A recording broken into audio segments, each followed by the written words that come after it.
दोस्तों अभी आप जो देख रहे हैं वो अंतरिक्ष है और आपका स्पेस की इस दुनिया में स्वागत है।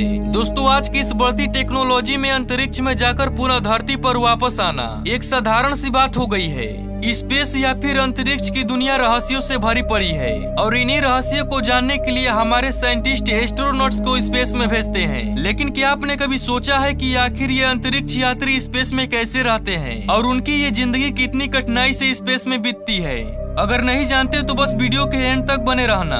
लेकिन वीडियो शुरू करने से पहले आपसे छोटी सी रिक्वेस्ट है, वीडियो को एक लाइक करके चैनल को सब्सक्राइब जरूर से कीजिएगा।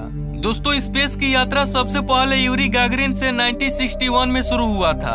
दोस्तों स्पेस हमारी पृथ्वी जैसा बिल्कुल भी नहीं है और इसमें कोई शक नहीं है कि एस्ट्रोनॉट्स की जिंदगी स्पेस में काफी चैलेंजिंग होती है, क्योंकि वहाँ कोई ना एटमॉस्फेयर है और ना ही सांस लेने के लिए ऑक्सीजन, ग्रेविटी भी शून्य और ठंड इतनी कि सहन ना हो पाए। दोस्तों अंतरिक्ष यात्री स्पेस सूट पहनकर ही अंतरिक्ष में जाते हैं, लेकिन क्या एक स्पेशल सूट पहनने से इनकी सारी प्रॉब्लम दूर हो जाती है और वो क्या क्या चैलेंजेस है जिसको एस्ट्रोनॉट्स स्पेस में फेस करते हैं? दोस्तों स्पेस में जाना धरती पर मौजूद किसी कोने में जाने जैसा बिल्कुल भी नहीं है, ये एक अलग ही अनुभव होता है और एस्ट्रोनॉट्स कई सारे मेंटल और फिजिकल चेंजेस से गुजरते हैं, क्योंकि हमारी इंसानी बॉडी अर्थ के एटमॉस्फेयर के अनुकूल बनी है और दोस्तों पृथ्वी से बाहर एटमॉस्फेयर बिल्कुल ही प्रतिकूल है। स्पेस में जाने वाले एस्ट्रोनॉट्स का ठिकाना बनता है इंटरनेशनल स्पेस स्टेशन, जो कि पृथ्वी का 400 किलोमीटर दूरी से परिक्रमा करने वाला एक एडवांस लेबोरेटरी है, जिसे अमेरिका रूस जैसे 16 बड़े देशों ने मिलकर 120 बिलियन डॉलर की लागत से बनाया है। ऐसे में पृथ्वी से जाने वाला कोई भी विमान ISS से मिल सकता है। एस्ट्रोनॉट्स अपने शिप में या फिर ISS में रहकर ही अपना अध्ययन करते हैं। तो सबसे पहले ये जानते हैं कि स्पेस में इन एस्ट्रोनॉट्स का क्या काम होता है और वो क्या क्या ड्यूटीज है जो उन्हें स्पेस में परफॉर्म करना होता है। दोस्तों ISS में रहने वाले एस्ट्रोनॉट्स कुछ करे या फिर ना करे, लेकिन ये 5 काम उन्हें डेली रूटीन में करना होता है। पहला, स्पेस का अध्ययन और एक्सपेरिमेंट्स परफॉर्म करना। दूसरा, ISS यानी कि इंटरनेशनल स्पेस स्टेशन की मरम्मत करना। तीसरा, डेली एक्सरसाइज जो कि स्पेस में बहुत ही जरूरी है। चौथा, ISS के बाहर स्पेस वॉक डेली करना। पांचवा, रिलैक्सन क्योंकि वो भी जरूरी है। और इन सब कामों के अलावा एस्ट्रोनॉट्स खाते पीते हैं, सोते हैं, पढ़ते हैं। इन सबको करने में भी उनको काफी मशक्कत करनी पड़ती है। दरअसल स्पेस में जाते ही एस्ट्रोनॉट्स की बॉडी में चेंजेस आने लगते हैं, जिसके बाद वो आपकी या हमारी तरह आम इंसान नहीं रह जाते हैं, क्योंकि यह बात आपको पता ही है कि स्पेस में ग्रेविटी बिल्कुल ही शून्य होती है, जिसकी वजह से वहाँ अंतरिक्ष यात्री चलते नहीं बल्कि हवा में उड़ते रहते हैं। और इसकी वजह से रूटीन काम जैसे कि नहाना और ब्रश करना जैसी छोटी कामों में भी काफी मुश्किलें आती है। स्पेस में गए एस्ट्रोनॉट्स की हड्डियों और मसल्स लॉस की भी प्रॉब्लम होती है और इससे बचने के लिए अंतरिक्ष यात्रियों को हर दिन लगभग 2 घंटे एक्सरसाइज करनी पड़ती है। स्पेस सेंटर में रहने वाले एस्ट्रोनॉट्स जनरली ट्रेडमिल का इस्तेमाल करते हैं, जिसमें कि दौड़ने से उनकी पैरों की हड्डियां और मसल सुचारू रूप से काम करते हैं। और ट्रेडमिल पर दौड़ने के लिए एस्ट्रोनॉट्स अपने शरीर को ट्रेडमिल से बांध लेते हैं, जिससे उनके पैर ट्रेडमिल से चिपके रहते हैं। दोस्तों धरती पर एक दिन 24 घंटे का माना जाता है और एस्ट्रोनॉट्स भी इसी समय को फॉलो करते हैं।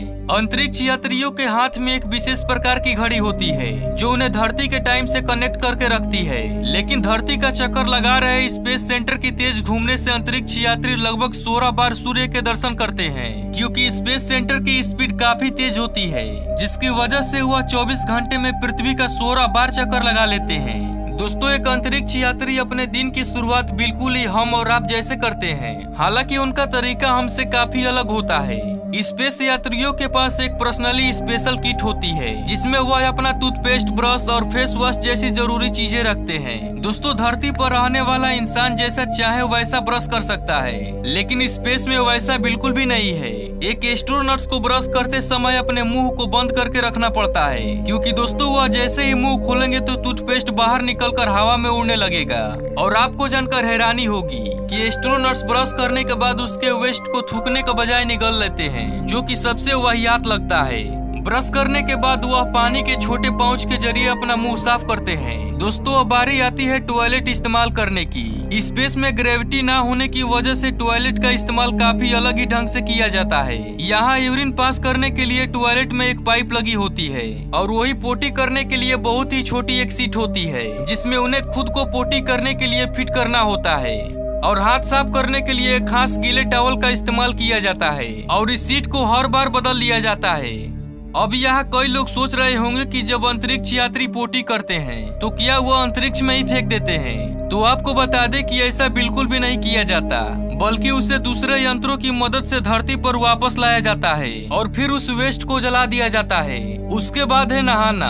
हर काम की तरह अंतरिक्ष यात्री नहाने का भी अलग मजा लेते हैं। वह शावर के नीचे एक बड़ी सी बैग के ऊपर खड़े होकर नहाते हैं और बालों को साफ करने के लिए एस्ट्रोनॉट से खास तरह की शैम्पू का प्रयोग करते हैं, जिसे बिना पानी के भी यूज में लिया जा सकता है और शैम्पू लगाने के बाद उसे टॉवल से पोंछ देते हैं। दोस्तों आपको बता दें कि शुरुआती समय में जाने वाले एस्ट्रोनॉट्स अपना वेस्ट स्पेस में ही छोड़ देते थे, लेकिन अब टेक्नोलॉजी इतना एडवांस हो गया है कि अंतरिक्ष यात्री द्वारा पास किया गया यूरिन फिल्टर होकर दोबारा पीने लायक पानी बन जाता है। यानी कि एक अंतरिक्ष यात्री को अपना यूरिन ही फिल्टर करके पीना पड़ता है।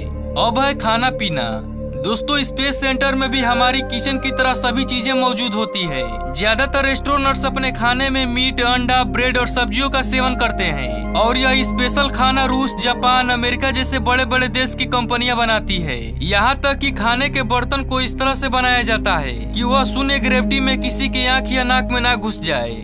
ISS में इस्तेमाल किए जाने वाले इलेक्ट्रिक गैजेट कंप्यूटर सिर्फ लेनोवो कंपनी के होते हैं और इन्हीं के जरिए धरती पर मौजूद साइंटिस्ट से कनेक्ट होकर मिशन की जानकारी मिलती है। अमेरिका और रूस जैसे देशों ने अपना इतना मिशन अंतरिक्ष में भेजा है कि उनका मलबा इधर उधर घूम रहा है। ऐसे में दोस्तों एस्ट्रोनॉट्स ISS से बाहर निकलकर बाहर कचरे को जमा करते हैं और साथ में लैब्स का काम भी इन्हीं एस्ट्रोनॉट्स का जिम्मा होता है। सोने और आराम करने का तरीका। दिन भर का काम खत्म करने के बाद सभी एस्ट्रोनॉट्स पैकेट फूड खाते हैं और 10 बजे तक अपने स्लीपिंग बेड पर जाकर सो जाते हैं। दोस्तों सोने वाला बेड भी काफी अलग और छोटी सी जगह में बनी होती है जो पूरी तरह से कवर आता है। एक आसान शब्द में कहे तो एस्ट्रोनॉट्स की सोने की जगह एक कैप्सूल की तरह होती है जिसमें पूरी तरह से वो अपने आप को समेट लेते हैं और ऐसा इसलिए किया जाता है ताकि उनका शरीर एक जगह स्थिर रह सके, जिससे कि वह आराम की नींद ले सके। सोते समय ISS को इस तरह कंट्रोल किया जाता है कि रात को सोते समय CO2 की मात्रा अधिक ना हो पाए। स्पेस में एस्ट्रोनॉट्स उल्टा या फिर सीधा किसी भी अवस्था में सो सकते हैं क्योंकि ग्रेविटी के अभाव में उन्हें उल्टा सीधा का पता ही नहीं चलता है। सिर्फ देखने वाले लोग ही इसे बता सकते हैं। अपने सारे कामों के अलावा एस्ट्रोनॉट्स मस्ती भी करते हैं। वह शून्य ग्रेविटी में तैरने का मजा उठाते हैं। हालांकि इस मौज मस्ती के बीच स्पेस यात्रियों को काफी दिक्कतों का भी सामना करना पड़ता है, जिसके बारे में आप और हम कल्पना भी नहीं कर सकते। एक अंतरिक्ष यात्री के लिए रोजमर्रा की कामों को करना सबसे बड़ी चुनौती होती है। अगर आप इस वीडियो को देखने के बाद आपको भी मन करता है कि काश मैं भी स्पेस ट्रेवल कर पाऊं, तो आपकी यह कल्पना सच हो सकती है, क्योंकि दोस्तों कई सारी प्राइवेट कंपनियां तेजी से स्पेस टूरिज्म फील्ड की तरफ काम कर रही है, जिससे आप आराम से स्पेस में ट्रेवल कर सकते हैं। लेकिन इसके लिए आपको काफी मोटी रकम चुकानी पड़ेगी और इस बात का अंदाजा आप लगा ही सकते हैं कि एक स्पेस सूट बनाने में लगभग 80 करोड़ का खर्चा आता है। लेकिन इतने सारे पैसे के लिए आपको काफी मेहनत करनी पड़ेगी। तो दोस्तों आज का यह वीडियो आपको कैसा लगा कमेंट में अपनी राय जरूर से बताना। मिलते हैं अगली ऐसे ही इंटरेस्टिंग वीडियो के साथ, तब तक के लिए जय हिंद जय भारत।